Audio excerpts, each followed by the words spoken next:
Hello there, a warm welcome to tonight's edition of New Vision TV News. Thank you so very much for choosing to be part of us tonight. My name is Barbara Nyamwiza. A bulletin comes to you live on air and online. We'll start tonight's edition with a quick look at our headlines. In news around Uganda, Minister Tumwesigye chairs AU committee. Male Mabilizi in bitter exchange with the High Court judge. Police has arrested Chiboga murder suspect.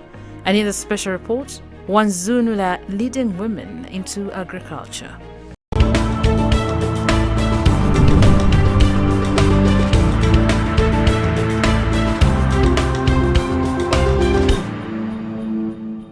Welcome again. You're watching us via Urban TV Uganda and online, that is on our Facebook page, that is the New Vision, and on our website www.newvision.co.ug. You also can get us on YouTube as the New Vision.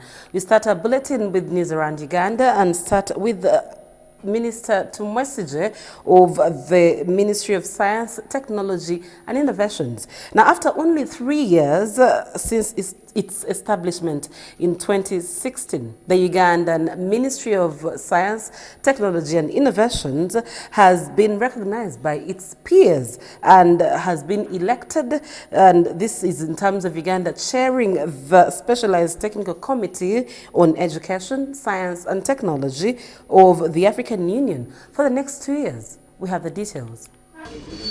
This was at the third session of the STC East held at the AU headquarters in Addis Ababa, Ethiopia last week, at which Uganda's Director of Science, Technology, Innovation, Regulation and Biosafety, Dr. James Kasigwa, chaired the technical experts meeting. And this was revealed today at the press meeting at the Media Center by the Uganda Minister of Science and Technology.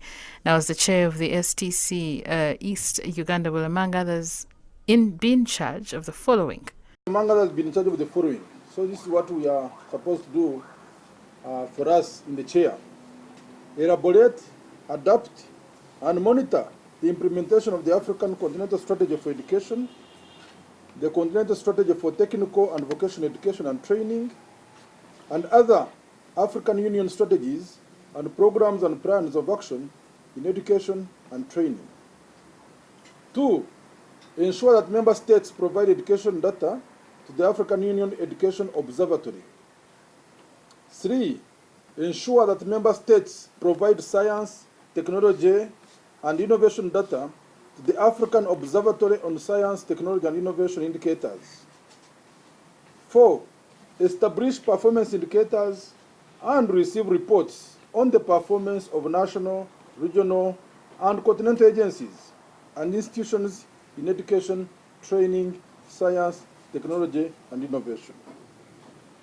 5, review and endorse initiatives and proposals to promote the coordination and the strengthening of education, training, science, technology, and innovation programs and interventions in the region. 6, monitor the implementation of science, technology, and innovation strategy for Africa. The minister called upon all Ugandans to join and embrace the new science and technology. He said currently the government injects $500 billion to help and promote the Ugandans who are carrying out new innovations. Despite our ministry being young, we are being recognized in the whole world. To find our minister of Uganda chairing 55 ministers, trying to mediate like between Egypt and South Africa, for example, or Algeria and others, on things ranging from nuclear energy to satellite to weather on space, and then of course to use innovation. It's a big asset for the country. It means for the next 2 years, Uganda can actually determine the agenda of science and technology on our continent and even for the future. And even at the end of the 2 years, since we have been chair, we shall then become rapporteur for the next 2 years, responsible for the secretariat of that bureau. So we have about 4 years to influence the trajectory, the way science and technology is going to move across the country. So I do inform the country such that there are people with wonderful ideas. There are people who have been saying, but why is Africa sleeping? What can we do? This is an opportunity. You come and tell me. Come and tell the technical committee, this is what you want to do. Because when you say Africa, don't say that somebody is there planning for Africa. It's also you. Once that someone is coming from Europe or coming from Japan to plan for you. So when you say Africa, we should do this, now this is our time. We have an opportunity through our ministry now to influence at least what takes place on education, on science and technology, including digital transformation of Africa, including giving our young people requisite skills for the fourth industrial revolution or the 5.0 society. So this is a huge opportunity, and that's why I said, I should call you and let you know. You also let the country know of this opportunity and the mechanism. It's also important that the Ugandans need to be interested in AU. You'll find most of the jobs which are there, you find there are very few Ugandans, if any, having those jobs. But now that we are there, you also get interested. Is being achieved through scaling up commercialization of scientific innovations and technological advancements, which will in turn help create jobs and generate wealth throughout production of new products for import substitution and export diversification. This will create enormous opportunities for creative and innovative young people. Science, Technology and Innovations Minister, also Shema Municipality Legislator Dr. Tumwesigye there.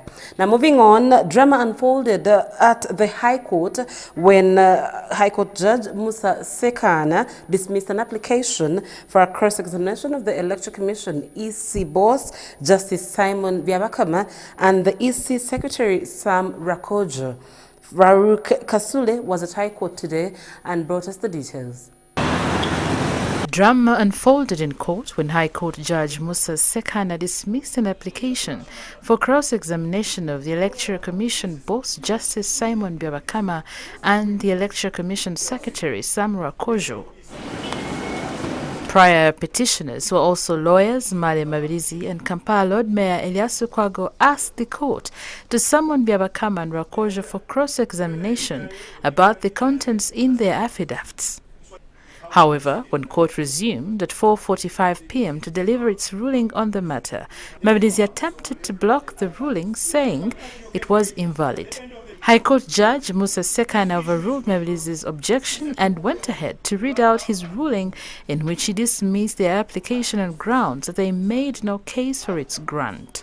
The parties in the matter appear to be in agreement, and that is why no single paragraph in the affidavits by the respondents has been cited by the applicants that needs clarification.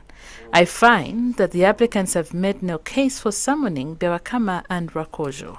Immediately after the ruling, Mabirizi again engaged in a bitter exchange with the judge when he made another application, requesting him to recuse himself from the case on grounds that he was formerly an Electoral Commission lawyer. That takes me to sub-rule E.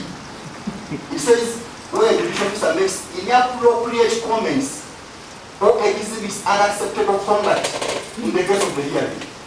And you have done this. In the morning, we say, speak your rubbish. Do this, and actually you were almost arguing for the case. Right now, you are saying, speak your rubbish. This is inappropriate conduct, comments and conduct. And no wonder, when the ruling came, even some of my things were not recorded. Just based on their authorities as if they were the ones for the ruling. So, my Lord, the test for recusal is clear cut out. Actually, he said that appearance is as good as the reality. Appearance of bias is as good as the reality of bias. My Lord, I've had enough the appearance of your bias, and indeed I've seen the reality in your ruling, and to me it doesn't make any sense to continue being here as if I'm in the court, which actually I'm before Justice Byabakama's lawyer, or Justice Nsawakogo's lawyer. Mabirizi further accused the judge of expressing bias on them when he allegedly told them to make their rubbish submissions. It was at that moment that the judge ordered for the court orderly to arrest Mabirizi. I'm telling you, we are going to proceed to give timelines. Tomorrow I'll give you a response. No, my lord. Whether I recuse or not, whether another judge comes or not, something must be done. The case is not going to die because Male said that you recuse myself. For example, for me, I want to add border. Why you say talk about timelines? You don't determine before this court. You don't decide for me. If they've been doing it for other judges, sorry. You cannot tell me that you're going to appear before me and fight all right. Name of the people. What is that you're talking about? Now when I say it is rubbish, then you say, I've said, Is it rubbish aside that bound basics? That's actually the name of the people. We are expecting. Mr. Mele, you push me to the extreme. And I can do extremes. You may end up in New Zealand.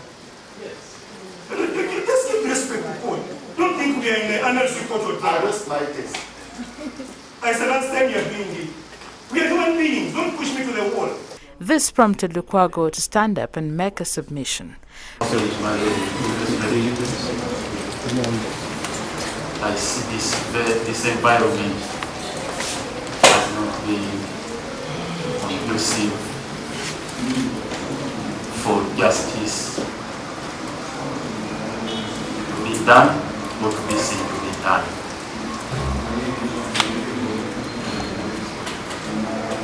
That said, my Lord,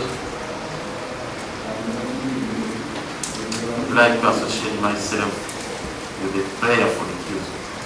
The judge said he will give his ruling on whether or not to disqualify himself from the matter on notice. Kiriowa Kiwanuka and Godfrey Kandebe lead a group of lawyers which represents Byabakama and Rakojo. In this case, before the High Court, Lukwago and Mabirizi, together with a group of 13 opposition leaders, want Byabakama and Rakojo thrown out of office, saying they are holding them illegally. They claim Byabakama's continued holding of the office of the Electoral Commission without relinquishing the position of the Justice of the Court of Appeal contravenes Article 60, subsection 5 of the Constitution. In regard to Rakojo, they claim he is in office illegally, alleging that his contract expired. The petitioners also want court to declare the ongoing mass registration of voters that ends on December 11th null and void on grounds that it will disenfranchise Ugandans who will be turning 18 years before the elections. They also want court to declare that 32 billion shillings earmarked for mass voter registration misuse of public funds contrary to Article 59 of the Constitution and Section 19 of the Electoral Commission Act 2010, which mandates whoever turns 18 years to register and vote. Story compiled by Kasule Farouk. Thank you for staying with us. We're going to take a short break. When we return, New Vision TV comes back with a lot more. Stay with us.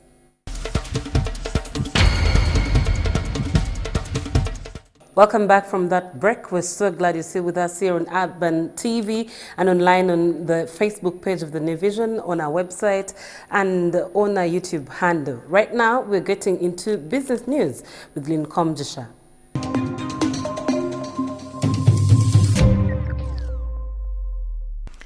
In business tonight, the Minister for Finance, Matia Kasaiga, has warned the youth against corruption, which has hindered development.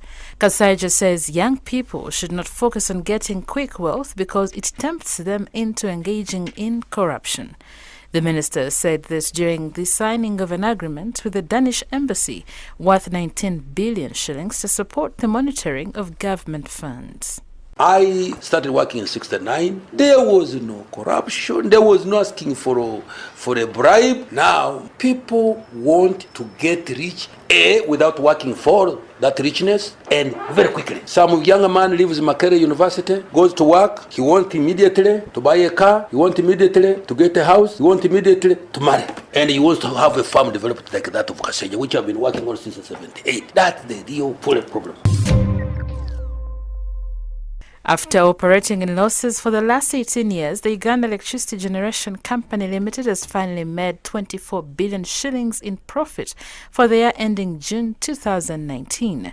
The electricity generator overturned a 10.8 billion shillings loss in 2018 to score a 24 billion shillings windfall on the back of operations at the newly commissioned Isimba hydropower dam in Kayunga district. According to the results published, the company's turnover increased from 8.2 billion shillings in the financial year 2017-2018 to 61.6 billion shillings in financial year 2018-2019.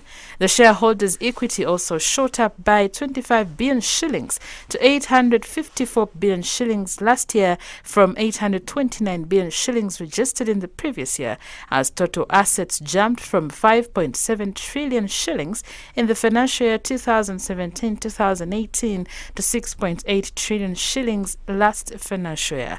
On the liability side, the results indicated total loans increased by 1 trillion shillings from the previous 4.8 trillion shillings to 5.8 trillion shillings. With 24 billion shillings in the past, UEGCL Chief Executive Officer Harrison Mutikanga said the company will use the profits generated to invest further in electricity generation. He said with the coming on board of the 600 megawatts Karuma Dam expected by the end of 2020, the company's profitability will shoot further, enabling them to adequately invest in power generation over the years.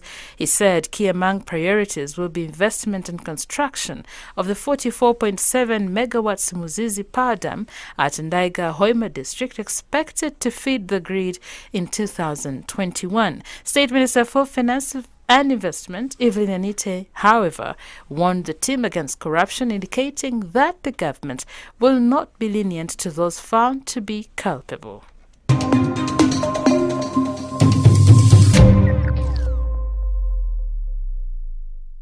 Thank you so much, Lynn Komdisha. Now, in our special report tonight, with over 76% of Ugandan women employed in agriculture, it is surprising that just a few of them are as productive as the men.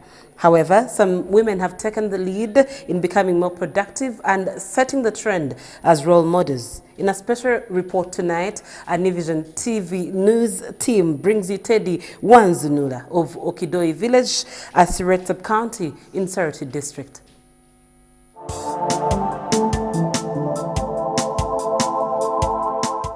Wanzunula is the owner of Bengo Farm in Soroti District. She was among the 12 winners of Vision Group's Best Farmers who flew to the Netherlands in 2016. She says the lessons she picked from the trip have enabled her make a number of innovations on her farm. She has an automatic feeding system for pigs, which has enabled her reduce the workforce and expenses. Wanzunula, who runs her farm on 4 acres, has ventured into apiary, piggery, poultry and goat rearing, bananas, passion fruits, oranges and growing of vegetables. I got interested in beekeeping because I saw it is a cheap venture and it has a ready market when it comes to selling the products. That's why I preferred joining it, because I have plants like passion fruits which need pollination, a lot of things. So I checked that beekeeping would be something very cheap which can bring money. She says she started apiary in 2014 and has over 70 beehives, giving her hundreds of liters of honey every season. A modern beehive, long straws, is like a box and it has 2 chambers. And then KTB is the one you always see, rectangular with as if made in a coffin shape. And then local beehives, these ones, like in Teso, we have even honey in the antihills and the Karamoja. So, but a local one, sometimes we use those trees. I don't know how you call them in Uganda. In Teso, it is called the adukudukuti. She says there are special trees that encourage apiary and increase production. When we are choosing trees to make beehives, we always pick trees which don't have a very strong scent to chase bees. Because bees fear a lot of nini. You cannot use those bitter trees as a beehive, or those which have a weird smell. So when we are choosing timber for making beehives, we are very specific. For those who want to join the bee industry, Wabomba has advice on how to start a beehive. When you are new in apiary, what you are advised to get is, after acquiring your beehives, you can create some catcher boxes. That's if you have a big population of bees. But if not, you can just use bee wax You warm it on fire and then you smear in the beehives. That wax will attract bees from entering and colonizing. And the good thing with bees, once they colonize a certain beehive, they cannot shift unless the place, maybe the whole village lacks water. That's when they can shift. She says it takes about 6 months to start and 6 to harvest. She sells a kilo at shillings 20,000. Honey we sell in kilos. When you pick much, you cannot pack all of it. But me, I've gone another extra mile. I always pack my honey. I get better returns because when I pack a honey, I get more than 20,000 per kilo. And remember, one beehive gives me 12 kilos or 10, depending on the availability of nectar.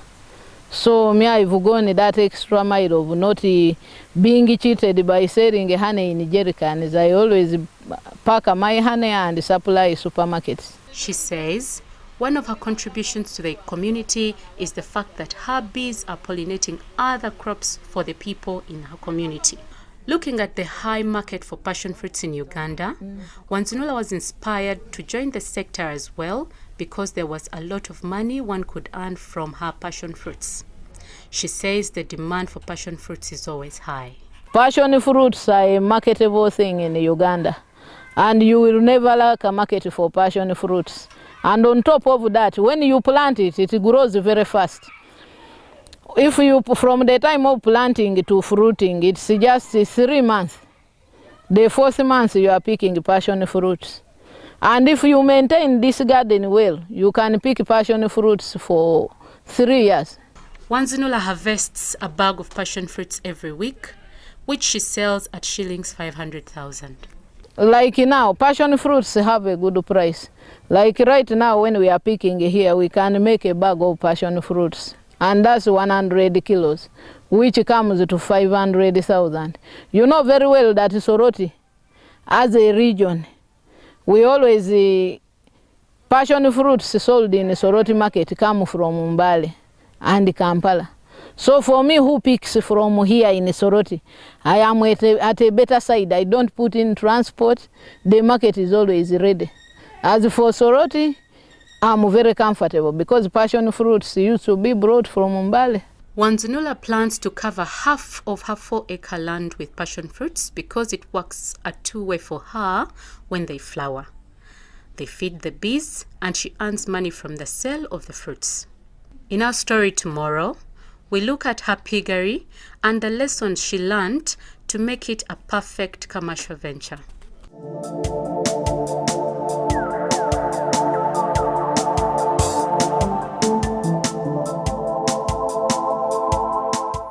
That's been Teddy Wanzunula from Soroti District, and one of those women setting the trend in agriculture for the other women in the country. Let's look at our sports story tonight.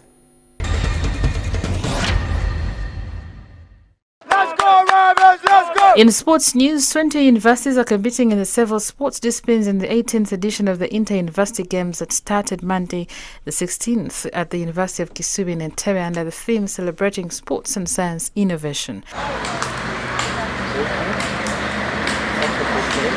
Games like chess, badminton, table tennis, rugby, netball, basketball, handball, woodball, swimming, volleyball and athletics for both men and women are some of the games being played. Host University of Kisubi had a brilliant start during a Group C battle with a 1-0 win against Gulu University in the opening match. The University of Kisubi is in Group C of boys football alongside Gulu University, Islamic University in Uganda and reigning University Football League champions Uganda Christian University. The venues for the games and accommodation are within University of Kisubi, St. Mary's Kisubi, Kisubi Savio Primary School, Kisubi Seminary, Kisubi Technical, Entebbe Institute Club and Entebbe Cricket Oval.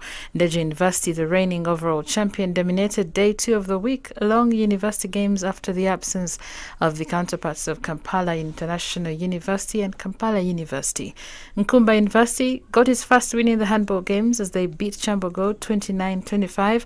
In volleyball, Nkumba defeated UCU 3-2. Bishop Stewart University beat Gulu University 3-1, while Mackay University beat Bishop Stewart University 3-1. In handball, Kampala University hammered Chambogo University 22 42-20 in men, while Kampala University thrashed Makerere University 42-11 in the men.